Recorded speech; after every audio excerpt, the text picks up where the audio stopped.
Boa noite, Renato. 100% de aproveitamento em 4 jogos. E você já tem um dos começos mais vitoriosos de treinadores na história do Flamengo. Esperava um começo tão avassalador? Boa noite a todos. A gente trabalha para isso, né? A gente nunca sabe o que vai acontecer, se a gente vai ter sucesso logo no início, se vai ter insucesso, mas eu acho que o objetivo é sempre buscar as vitórias. Eu tive a vantagem de chegar no Flamengo e conhecer praticamente quase que 100% do grupo. E isso é uma vantagem muito boa para o treinador, do que ele perder tempo em conhecer o grupo dele. São jogadores a nível de seleção, sempre falei que o grupo do Flamengo é muito bom, muito forte. Eu acho que o mais importante de tudo é que eles estão acreditando no trabalho da comissão. E com isso, juntinhos, trabalhando, a gente vai buscando os resultados. Fico feliz por esse início muito bom. 4 jogos, 4 vitórias. E é sempre bom você vencer, porque isso dá uma tranquilidade para você trabalhar, dá uma confiança muito grande para o grupo. A gente vai trazendo mais do que nunca o nosso torcedor para o nosso lado. E o que eu falei, mais importante, dá confiança, porque nós temos 3 competições dificílimas. E Flamengo é Flamengo, né? Sabe que a cobrança é muito grande. Mas essas vitórias têm dado uma tranquilidade para a gente trabalhar, volto a repetir, para que a gente possa jogar, digamos assim, um pouquinho mais tranquilos nos próximos jogos, mas sempre com a responsabilidade de buscar as vitórias. Marcos Vinícius, canal Tudo pelo Flamengo. Renato, boa noite e parabéns pela vitória. Até o início do segundo tempo, o time não vinha conseguindo manter a intensidade dos últimos 2 jogos coletivamente. A entrada do Michael, mais uma vez, deu início na construção de uma goleada. Já podemos dizer que o Michael virou o seu amuleto? Eu acho que o importante é o treinador dar moral para todos os jogadores, né? Eu, quando cheguei aqui, o Michel estava um pouquinho desacreditado, ele, o próprio Vitinho. Converso bastante com os 2 jogadores. Fico feliz que eles voltaram a reencontrar o futebol deles, até porque eles não chegaram à toa no Flamengo. Para o treinador, fica até difícil escalar a equipe do Flamengo pela qualidade do grupo, pela qualidade dos jogadores. Você vê que o Michel, nos últimos 2 jogos, ele entrou muito bem e entrou no lugar do Everton. O Everton é um jogador muito inteligente, um jogador a nível de seleção, com características diferentes. Então é importante para o treinador ter esse tipo de jogadores no grupo, que no momento que a gente quer mudar alguma coisa durante a partida, a gente tem características de jogadores diferentes. E é o que tem acontecido. O Everton é um jogador que pensa mais, o Michel é um jogador de velocidade. Então é importante você ter esses 2 tipos de jogadores para uma posição. Marco Vasconcelos, Rádio Tupi. Renato, a bola parada sempre foi um ponto forte nos seus trabalhos. Claro que a falta de tempo atrapalha para o aperfeiçoamento, mas já dá para dizer que essa será uma arma importante nesse time? Sem dúvida alguma, né? Eu acho que para qualquer time, né, a bola parada ela é fundamental.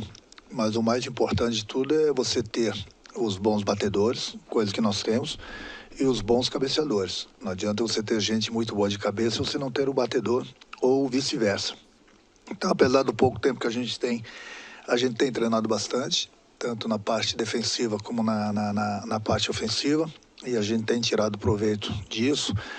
Agora, não vai ser o Renato ou qualquer outro treinador que da noite para o dia, de repente, a equipe não vai tomar gol de cabeça. O adversário também tem méritos. O adversário também tem a bola parada. Mas eu acho que o mais importante de tudo que a gente tem evitado, tomamos o gol hoje, acontece, aquilo que eu falei, você não vai ter uma defesa imbatível. Mas a gente, cada vez que a gente toma gol, a gente vai treinando cada vez mais, a gente vai corrigindo, se não tiver o tempo suficiente através do vídeo. Nesse ponto eu estou bastante satisfeito com a minha equipe, tanto na parte defensiva como na parte ofensiva. Tanto é que os números não mentem, né? São 15 gols que a equipe fez e nós tomamos 2 gols. Então nós estamos no caminho certo, mas é lógico, aquilo que eu falo, não vai ser por causa de mais uma vitória que eu não tenha visto alguns erros da nossa equipe. Então, eu estou aí para isso, eu sei onde nós erramos e durante a semana a gente vai conversar. Temos pouco tempo para treinar, mas a gente tem treinado e procuro, como falei, mostrar no vídeo os erros que a gente cometeu, para que, eu sempre falo para eles, quanto menos erros a gente cometer, menos chance o adversário vai ter de fazer o gol na gente. Rafael Melo, canal Raflamelo. Renato, parabéns pela vitória. É a sua terceira goleada em 4 jogos. São 15 gols marcados e apenas 2 sofridos. O Flamengo já joga o melhor futebol do Brasil? Você já deu muita polêmica lá atrás, né? Eu acho que independente de ser o melhor futebol do Brasil, não vou entrar nesse mérito. Eu acho que a gente procura sempre trabalhar para jogar bem. E aquilo que eu falei, apesar do pouco tempo, eu tenho gostado da equipe. Quem tem começado tem jogado bem, quem tem entrado muito bem. E é lógico que no decorrer de uma ou outra partida, como aconteceu hoje em alguns minutos, é difícil você manter o ritmo durante os 90 minutos e jogando a cada 3 jogos, a cada 3 dias. É por isso que eu falo, não é o treinador querer poupar. Hoje mesmo o Isla, eu conversei com ele no quarto, antes do almoço, e troquei umas ideias com ele, até porque no último jogo lá em Brasília ele saiu com a perna muito pesada, era um risco a gente colocar o Isla em campo, mesmo ele se sentindo bem, como tem outros jogadores que daqui a pouco a gente vai revezando, vai parando, para que eles não se machuquem. É muito fácil as pessoas pedirem, joga sempre o mesmo time, mas alguém tem que pensar. E essa pessoa tem que ser o treinador. Junto com o fisiologista, possa analisar bem. Não adianta você colocar o jogador em campo, ele está em campo e você não ter o jogador. Por quê? Porque daqui a pouco ele não está em condições de correr. Ele está com muitas chances de se lesionar. E você perder um jogador importante por 2 semanas, 3 semanas, é isso que a gente não quer. Já que a gente tem um grupo bom, um grupo forte, de vez em quando sim, como aconteceu hoje com o Isa, entrando o Mateuzinho, de vez em quando a gente vai tirar um outro jogador, justamente porque a gente não perca. Nós temos 3 competições, são 3 competições dificílimas, e o que a gente menos quer é que um jogador vá para o departamento médico. Então, por isso que a gente pensa sempre em conjunto, e a gente sempre tem a decisão para o melhor para o grupo. Melhor para o clube. Foi o que aconteceu hoje com o Isla e pode acontecer amanhã depois, não importa a competição com outros jogadores, até porque tem jogadores que vêm numa sequência muito grande e é melhor a gente de vez em quando dar uma segurada do que a gente perder um jogador por lesão. Jonas Stelman, Rádio Alternativa Esportes. Boa noite, Renato. Parabéns pela belíssima vitória e pela superação em campo. Até que ponto esse péssimo gramado que vem acompanhando e prejudicando o Flamengo há muito tempo é um dificultador para que o rubro-negro possa implementar sua forma envolvente de jogar futebol durante os 90 minutos? É uma coisa chata de se falar, né? De gramado, até porque não é só o Flamengo, que tem uma equipe muito boa, muito técnica. Os adversários também gostam do campo bom. E isso dificulta para todo mundo, principalmente uma equipe que tem uma qualidade técnica, que valoriza bastante a posse de bola. E uma dessas equipes é o Flamengo, sim. E aí você entra em campo onde você precisa ter aquele material, que é o gramado, que é a principal peça de trabalho. Você não tem o gramado em condições de se praticar um bom futebol. É difícil você ficar criticando. Eu acho que as pessoas responsáveis têm que tomar providência, né? Porque não é possível a gente jogar. E o Maracanã é o Maracanã, né? Ele parou aí as 2 semanas, 3 semanas para a final da Copa América, que aconteceu aí há 1 ou 2 semanas atrás. E o gramado já está dessa maneira. Então isso dificulta bastante, principalmente a equipe do Flamengo que joga aqui. Mas criticar os gramados hoje em dia é chovendo molhado. Não adianta você criticar, os gramados continuam aí, muitos clubes não dão essa atenção por falta de verbas também. E, infelizmente, muitas vezes o futebol se nivela por baixo, porque o clube investe bastante em grandes jogadores a nível de Europa, seleção brasileira, e chega no campo, você não tem o material necessário, né? Que é o gramado, onde o jogador possa mostrar seu futebol. É difícil. Eu fico triste, até porque uma das pessoas mais prejudicadas é o Flamengo. Mas fazer o quê?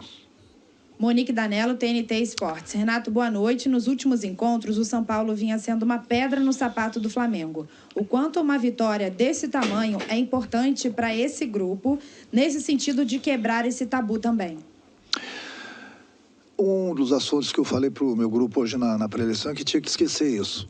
O Flamengo não vence o São Paulo há 3 anos no Maracanã, ou há 5 anos que venceu a última vez, ou há 3 anos, enfim. O Flamengo é grande, o São Paulo é grande também. O o Flamengo não vinha vencendo o São Paulo, mas o Flamengo vem curtindo voltas olímpicas, que é o mais importante no futebol. Então, eu falei, respeite o adversário, até porque é um grande adversário, e vamos jogar futebol. As coisas acontecem normalmente, qualidade a gente tem. Então, foi o que aconteceu. Respeitamos o São Paulo o tempo todo, mas buscamos a vitória o tempo todo também. E no final da partida, acho que nós merecemos pelo que a gente jogou, pelo que a gente apresentou. Até porque, aquilo que eu falei, a gente não estava enfrentando qualquer equipe, não. Muita gente vai olhar a tabela lá, vai ver o São Paulo lá embaixo. Mas o São Paulo tem um grande elenco. Tem um grande treinador que está fazendo um belíssimo trabalho. Eu falei isso para ele, que eu creio, torço muito para ele, que se dê bem. Então, o Flamengo não enfrentou qualquer equipe, não. Não é à toa que também o Flamengo não estava vencendo o São Paulo há muito tempo. Eu acho que nós conquistamos mais uma vitória importante na competição do Campeonato Brasileiro. A gente vai avançando. Esse é o nosso objetivo.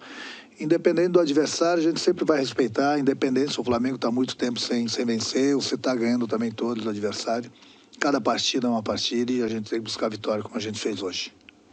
Fred Uber, GE. Boa noite. A provocação do São Paulo após o gol contribuiu para mexer com os brios e dar o gás extra para o Flamengo virar e conseguir a terceira goleada em 4 jogos? A equipe já vinha se comportando bem. Eu falei para alguns jogadores do São Paulo, até para o Crespo, o Flamengo estava perdendo e o Flamengo só estava jogando. É uma coisa que eu costumo falar, não tem que ficar pagando esse mico para o Brasil todo. Essas confusões extracampo, entendeu? A minha equipe jogou o tempo todo futebol, buscou a vitória o tempo todo, nós estávamos perdendo, a gente não estava apelando. Eu estava cuidando do jogo, eu não posso falar direito o que aconteceu, porque eu estava de costas, mas eu acho que o árbitro agiu muito bem ali no momento, ele puniu quem tinha que punir, entendeu? Aquilo que eu falei, a gente estava perdendo, a gente estava procurando jogar futebol. Você, na vida, na profissão, você tem que saber ganhar e saber perder, porque você não vai ganhar todas e você também não vai perder todas. Então, no momento que está ganhando, você não pode ser uma pessoa e, de repente, quando você está perdendo, ser outra pessoa. Então, eu volto a repetir, é difícil eu comentar. Falei com o jogador de São Paulo, falei com a comissão técnica deles, para a gente não pagar esse mico, foi resolvido, o árbitro tomou as providências. E também é uma coisa lamentável, mas eu também não posso opinar muito, porque, volto a repetir, eu estava de costas e realmente não sei o que realmente aconteceu. Lucas Ferreira, Diário do Fla. Boa noite, Renato. Parabéns por mais uma vitória e mais uma goleada. O time vem mostrando muito apetite e, mesmo após a virada, queria mais e mais. Essa fome por vitória e gols é um tom que esse Flamengo terá com você? Comigo vai ter. Eu não gosto de perder nem para o ímpar. Isso eu coloco isso quase que diariamente para os jogadores. Respeitem o adversário. A maior forma de você respeitar o adversário é fazendo gols, sem menosprezar. Então, o saldo de gols lá na frente vai ser importante também, independente da competição. Então, fazer gol. Fazer gol não é menosprezar o adversário, não. O que você não pode, jamais vou deixar, ou de repente você poder fazer uma jogada normal, você querer dar um chapeuzinho no adversário, dar uma caneta no adversário e provocar o adversário. Isso eu não vou deixar. Isso os jogadores são conscientes. Agora, buscar a vitória, eu quero que eles busquem sempre, independente de quem é o adversário. E se tiver a chance, tem que fazer gol. Tem que matar o jogo, sempre. E isso é uma coisa que eu tenho na cabeça, que eu passo para eles, desde o tempo de jogador, que eu tenho esse tipo de pensamento de pessoa que é vencedora na vida, e isso eu procuro passar para eles. Então, eles têm feito direito. Eles têm feito direito isso aí. Pode ver que a gente sempre busca a vitória, busca os gols, mas sempre respeitando o adversário. Luciana Zogaib, Rádio Ferge. Renato, parabéns pela vitória. Mesmo com goleadas e vitórias importantes, você destaca algum ponto que precisa ser melhorado? E qual é a principal virtude da equipe? A virtude é a vontade de vencer. A equipe vem jogando bastante junto, eu não gosto que as linhas se separem. A gente defende em bloco, ataca em bloco, e a gente não tem dado muitas oportunidades. Esse é o Maracanã, gente. A gente não tem dado muitas oportunidades ao adversário. Eu acho que eu destaco principalmente o que a equipe vem fazendo nesses 4 jogos. Muitos jogadores que, de repente, não estavam com aquela confiança toda, voltaram a ter confiança. Isso ajuda bastante. Você fazer seu trabalho com confiança, isso é fundamental. Procuro, no pouco tempo que eu tenho, corrigi-los na parte tática. Procuro conversar bastante, procuro passar o vídeo e dar essa tranquilidade. Para a equipe. Então, o que eu posso destacar é isso, essa vontade que o grupo tem de de vencer, de buscar as vitórias, sempre juntinhos, sem se separar dentro do campo, que no momento que o jogador se separa dentro do campo, dá muito espaço para o adversário e o adversário começa a crescer na partida. E isso eles têm feito direitinho, principalmente esse tempo que a gente tem tido, a gente tem treinado bastante nessa parte tática aí e tem dado certo, porque muitos jogadores, como eu falei, que estavam desacreditados, ou sem moral, ou sem confiança, evoluíram bastante, principalmente no nosso setor defensivo. Tatiana Tavares, Band. Renato, parabéns pelo início de trabalho. Você não tem poupado os jogadores e nem priorizado nenhuma competição. O objetivo é entrar para brigar em todas? O próximo duelo é com o ABC no Maracanã pelo jogo de ida das oitavas da Copa do Brasil. Queria que você falasse um pouco sobre esse duelo, a Copa do Brasil e o único título tirando o Mundial que o Flamengo não venceu nos anos de 2019 e 2020. Dizer que isso aí... eu acho que o grupo que o Flamengo tem, a exigência sempre é muito grande em todas as competições que a gente entra para ganhar. Hoje foi o Campeonato Brasileiro, a gente vai curtir essa vitória, que foi uma vitória importante, de virada, contra um grande adversário. E a nossa próxima partida, como você falou, é quinta-feira pela Copa do Brasil contra o ABC. Então vamos curtir essa vitória hoje, a partir de amanhã eu já começo a pensar no nosso adversário. Agora, a Copa do Brasil, eu tenho 3 Copas do Brasil. Eu quero a 4ª. Na competição que eu entro para vencer com o meu grupo. E esse é o pensamento que a gente tem na Copa do Brasil. Quinta-feira é ABC, e independente de quem entrar em campo, até lá eu vou ver qual é a equipe que vai jogar. Eu sempre espero o departamento médico também fazer a revisão dos jogadores, para ver que muitas vezes o jogador sai de campo bom e no dia seguinte está sentindo uma lesão. Então, vamos conversar com o departamento médico, fisiologista, trocar ideias, ver. Agora, a princípio, sem dúvida alguma, quem estiver bem vai jogar. Porque é aquilo que eu falei, na hora certa, não é que tem essa hora. No momento que a gente conversa com o jogador está muito cansado, está com a perna pesada, tem um problema de ter um tipo de lesão, a gente segura.